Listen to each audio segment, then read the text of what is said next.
अस्सलाम वालेकुम, welcome back to my channel mister Medico. तो आज के इस वीडियो में हम डेवलपमेंटल पीरियड पढ़ेंगे जो वीक 1 और वीक 2 पे कंसिडर होगा। तो सबसे पहले तो हम स्टार्ट करते हैं कि फर्टिलाइजेशन के बाद होता क्या है। सबसे इम्पोर्टेंट जो बात है वो ये है कि fertilization should be occur within the 24 hours of ovulation. क्यों? पिछली वीडियो में बता चुका हूँ कि जो लाइफ होती है ओवम की वो जस्ट 24 आवर्स होती है।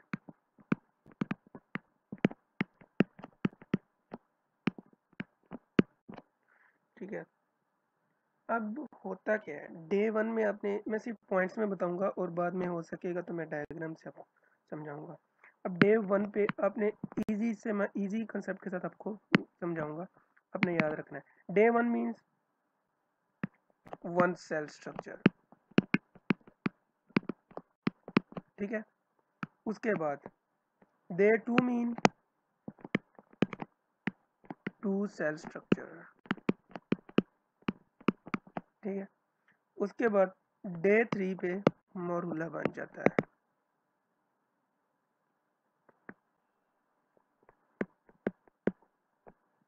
ठीक है, अब दूसरी बात कि जो जूना प्लस हुडा है उसका रोल क्या है। ठीक है, what is the role of zona plus. सबसे पहले तो ये तो एक ग्लाइकोप्रोटीन होती है,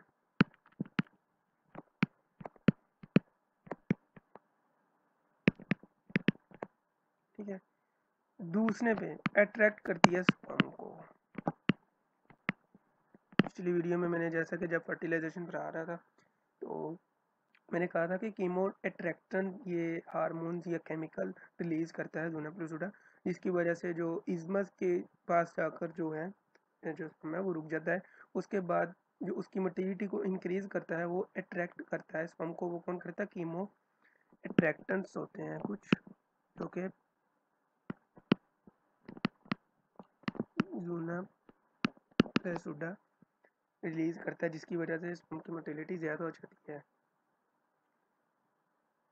और इसका फंक्शन क्या है? आल्सो कवर्स दी जायगोट। फर्टिलाइजेशन के बाद ये जायगोट को कवर करता है और प्रिवेंट करता है इसके and prevents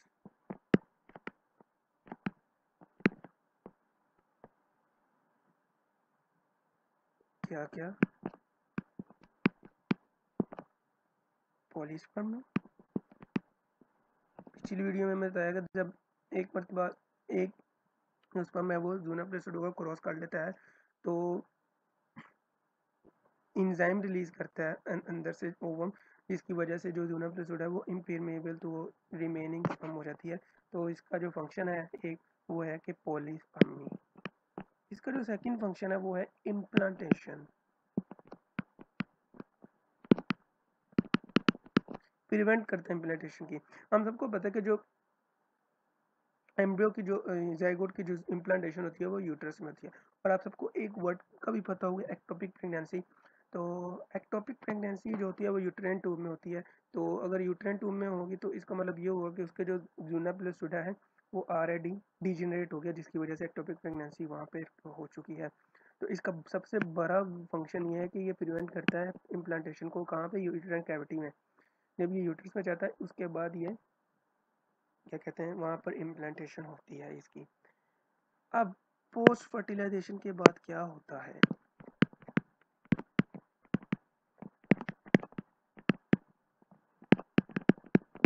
what happens after fertilization? Day 1 के बारे में मैंने बता दिया आपको, डे 2 के बारे में भी बता दिया और डे 3 के बारे में भी बता दिया, ठीक है ना। जो मरूला होता है वो 16 सेल स्टेज होता है, ठीक है ना। फिर 32 सेल्स में होता है, फिर एडवांस मरूला में होता है, फिर advance मरूला enters uterine cavity on day 4, ठीक है ना। हम डे 3 से स्टार्ट करेंगे। डे 3, ठीक है ना। मल्टी सेलुलर स्टेज जो होती है उसको हम मोरूला कहते हैं, ठीक है ना। अब ये जो होता है ये 12 स्टेज भी होता है, फिर इसके बाद ये 16 स्टेज होता है, फिर ये 32 और ग्रेटर देन 32, ठीक है।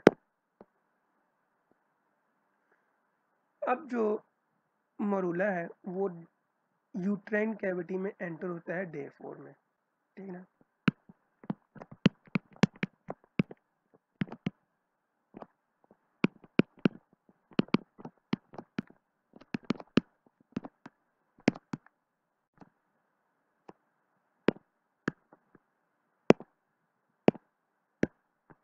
Sorry,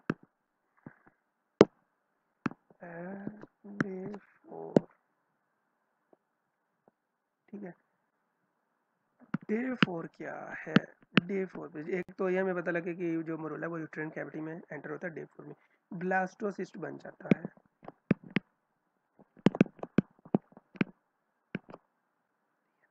by the end of 4th day.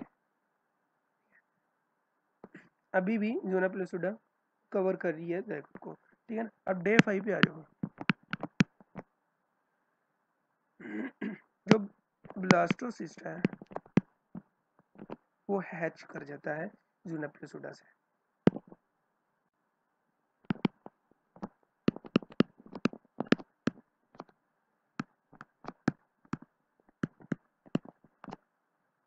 ठीक है, और इम्पोर्टेंट इम्प्लांटेशन बिगिंस हो जाती है, स्टार्ट हो जाती है डे 5।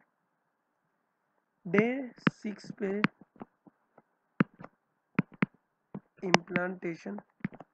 इम्प्लांटेशन स्टार्ट डे 5 पे होती है, ठीक है ना। और अक्कर होती है, मतलब कंप्लीट हो जाती है, ठीक है ना, कंप्लीट होनी इम्प्लांटेशन अक्कर्स। अब ये कह सकते हो कि जूना प्लूसिडा जैसे रिमूव हुई है तो उसका जो इम्प्लांटेशन का प्रोसेस है वो स्टार्ट हो जाता है। इम्प्लांटेशन जो सही से स्टार्ट होती है वो डे 6 पर होती है, ठीक है ना। और जो इसका पीरियड है वो इम्प्लांटेशन जब कंप्लीट होती है वो है डे 5 टू डे 12। अब डेट 7 8 9 हम स्किप कर रहे हैं और हम डायरेक्ट जा रहे हैं डे 12 पे। अब इसमें क्या होता है, यूट्राइन प्लेसेंटेशन इस्टेब्लिश्ड हो जाता है।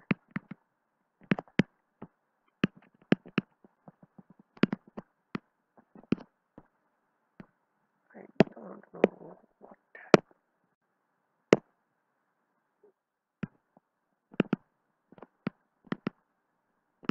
इस्टेब्लिश्ड हो जाता है, ठीक है।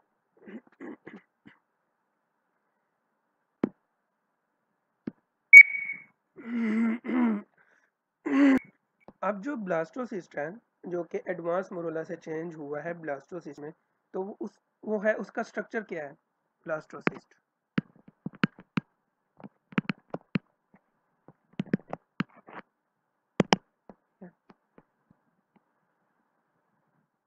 ब्लास्टोसिस्ट जो है वो कंटेन्स ब्लास्ट सेल्स और सिस्ट लाइक कैविटी होती है, ठीक है ना।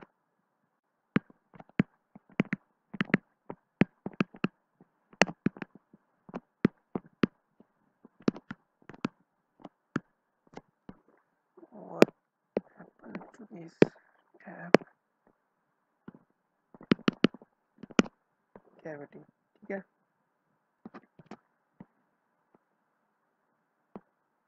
क्या क्या कंटेन्स करता है ब्लास्टोसिस्ट, इसमें पहले तो आ जाता है कि outer cell mass, outer cell mass जिसे हम ट्रोफोब्लास्ट भी कहते हैं। आगे ये ट्रोफोब्लास्ट फर्दर डिवाइड हो जाता है, बनता है। उसके बाद जो मेन फंक्शन है इसका वो ये है कि ये helps in placental formation.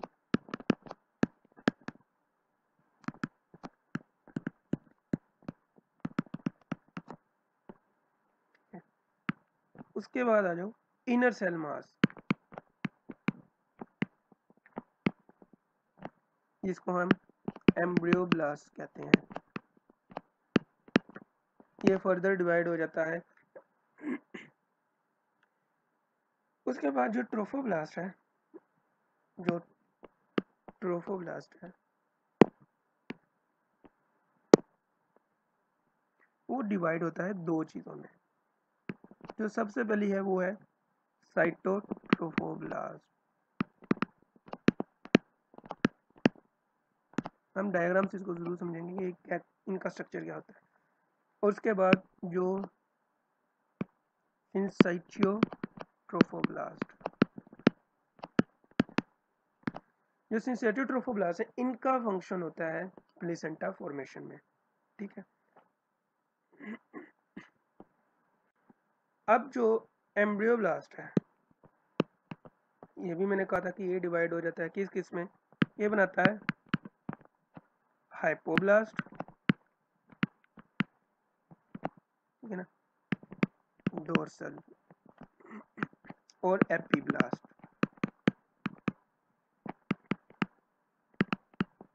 Ventral.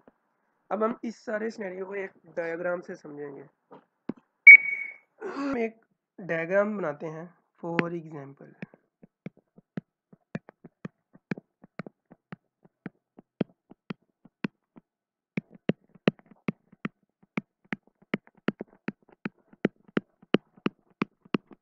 ये बन गई हमारी डायग्राम। ठीक है,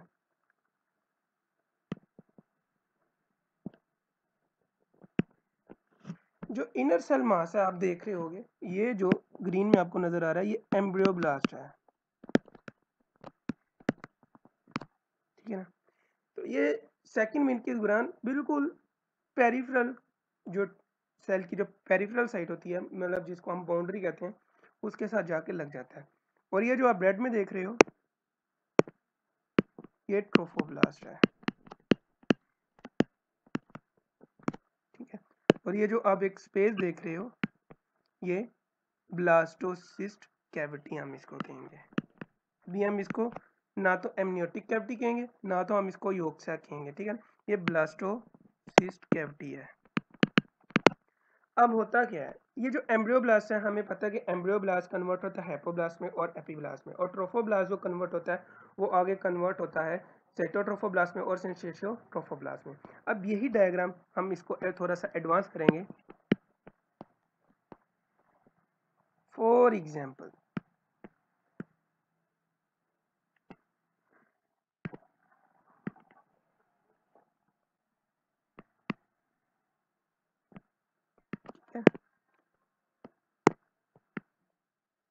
let me draw clearly.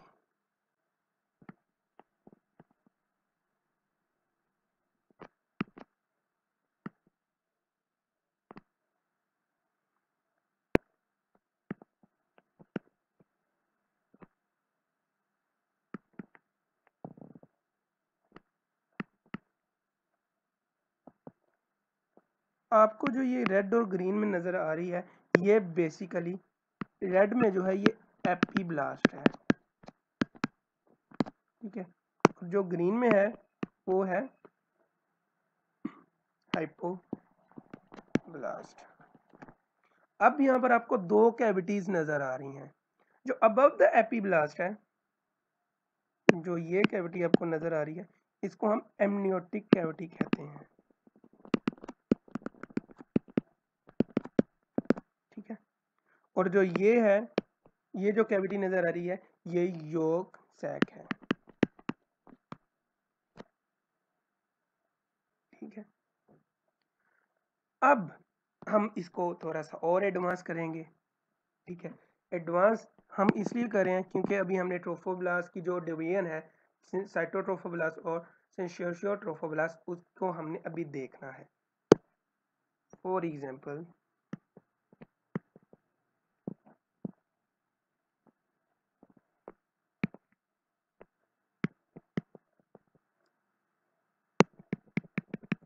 जैसा कि मैंने पहले बताया कि जो सिंसेशियोट्रोफोब्लास्ट है वो इम्प्लांटेशन में हेल्प करती है। ठीक है,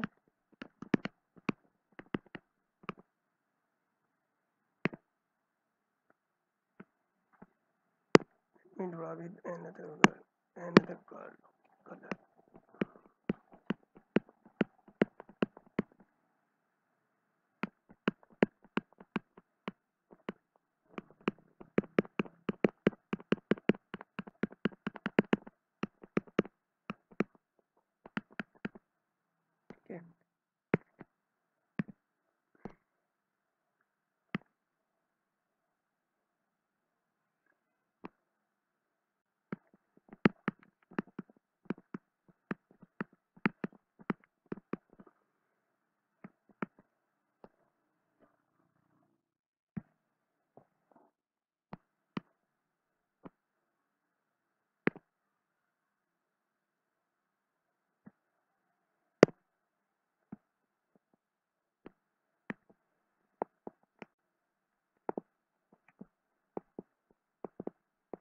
ये हमारी हो गई है एपिब्लास्ट।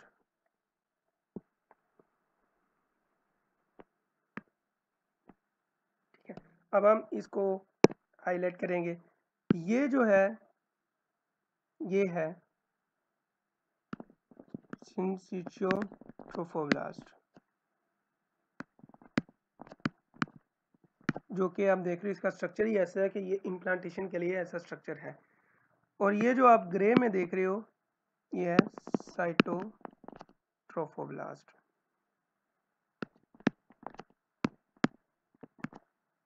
ठीक है, और जो ये देख रहे हो आप ये तो एमनियोटिक कैविटी होगी। ठीक है, ये है एपिब्लास्ट, ये है हाइपोब्लास्ट, और ये है यॉर्क सैक।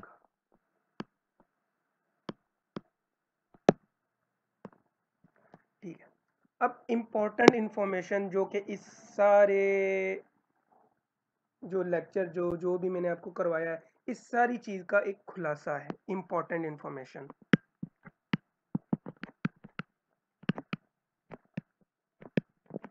मैं कोशिश किया करूँगा कि आपको साथ साथ जो एमसीक्यूज़ हैं वो भी करवाऊँ इनसे रिलेटेड।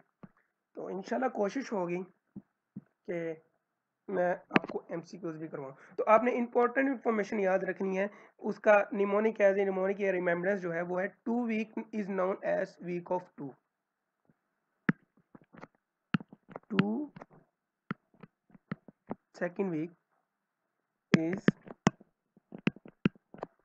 known as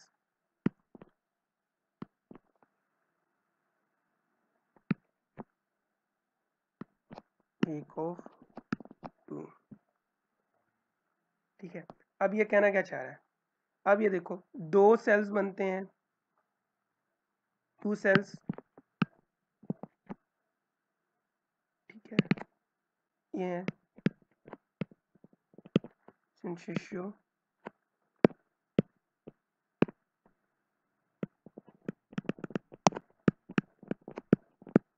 trophoblast. ठीक है ना, ट्रोफोब्लास्ट से आगे दो बनते हैं, वो है सिंशियो ट्रोफोब्लास्ट एंड साइटोट्रोफोब्लास्ट। ठीक है, 2 सेल्स मींस एपीब्लास्ट बनता है, हमें पता है कि एम्ब्रियोब्लास्ट से एपीब्लास्ट बनता है और हाइपोब्लास्ट बनता है। ठीक है, दो कैविटीज बनती हैं, 2 सेल्स मींस 2 कैविटीज बनती हैं, 2 कैविटीज बल्कि।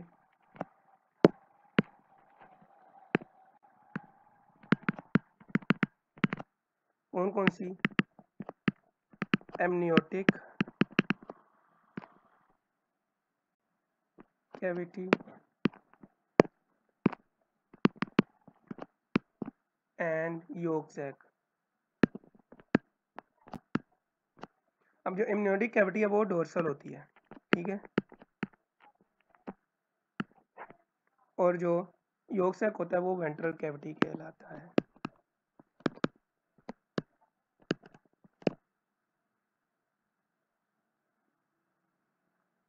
तो ये था आज का। इसमें से आप एमसीक्यूज बहुत ज़्यादा बना सकते हो। फॉर एग्जांपल आप ये बना सकते हो कि जो इम्प्लांटेशन है वो कौन से डे पर स्टार्ट हो जाती है और कौन से डे पर ख़त्म होती है। ठीक है ना, तो आपसे यही पूछा जा सकता है कि डेट 3 पे क्या फंक्शन होता है, 4 5 जो भी आपको मैंने करवाया है। तो यही सब चीज़ें हैं जो आज मैंने करवाई हैं। फर्स्ट एंड सेकंड वीक में क्या क्या होता है, जो मोटी मोटी चीज़ें, जो मोस्ट इंपॉर्टेंट चीज़ें हैं, इनसे हटकर कोई भी एमसीक्यूज नहीं आने वाला। और यही जो चीज़ें हैं याद रखने वाली जो मैंने आपको कवर करवा दी एक छोटी सी वीडियो में कि फर्स्ट एंड सेकंड वीक हमारा हुआ आज कंप्लीट। इससे ज़्यादा आपने कुछ भी नहीं करना है इसमें। ठीक है, उसके बाद थोड़ा कॉम्प्लिकेटेड हो जाएगा क्योंकि हमें पता है जिस तरह ग्रोथ जिस तरह ग्रोथ होगी उस तरह ये चीज़ कॉम्प्लिकेटेड होती जाएगी। अब लेकिन मैं आपको एक थोड़ा सा समझा देता हूँ एक कि इम्प्लांटेशन कैसे होती है। फॉर एग्जांपल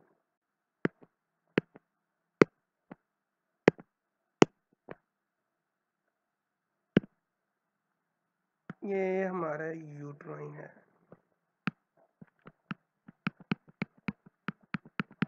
है।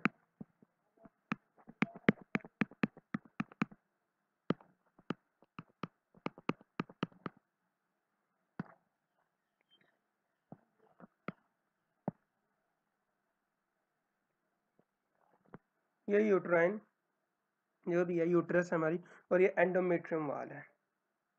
अब होगा क्या, जब इम्प्लांटेशन होती है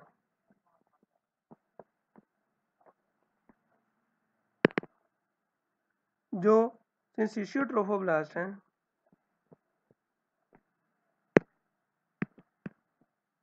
वो ही इम्प्लांटेशन में हेल्प करते हैं।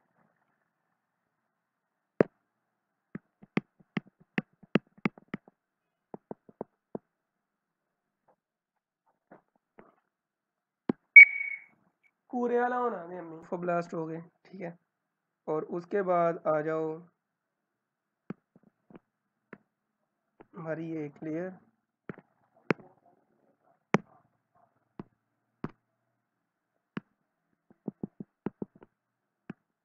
ये हमारा एपिब्लास्ट हो गया, ये हमारा वो हाइपोब्लास्ट हो गया, ठीक है। सिंसिशियो ट्रोफोब्लास्ट, ठीक है ना, मैं बस जल्दी जल्दी कर रहा हूँ। ये है साइटोट्रोफोब्लास्ट, ये है एपिब्लास्ट, और ये है हाइपोब्लास्ट। ये जो कैविटी थी ये एमनियोटिक कैविटी थी, ठीक है। और ये था योक सैक। तो होप कि आपको समझ आ गई होगी कि जो इम्प्लांटेशन होती है वो कैसे होती है, और फर्स्ट एंड सेकंड वीक में जो जो कुछ होता है वो मैंने इस वीडियो में कवर करवा दिया है। होप कि आपको ये वीडियो अच्छी लगी हो, इस तरह ही सपोर्ट करते रहिए, और आपकी दुआओं की ज़रूरत है, और किसी चीज़ की ज़रूरत, पहले ही मैं कह चुका हूँ कि दुआएं बेहतरीन तोहफ़ा है किसी के लिए, तो हमेशा दुआ में याद रखें। तब तक के लिए मुझे दीजिए इजाज़त, मिलते हैं नेक्स्ट वीडियो में। अल्लाह हाफिज़।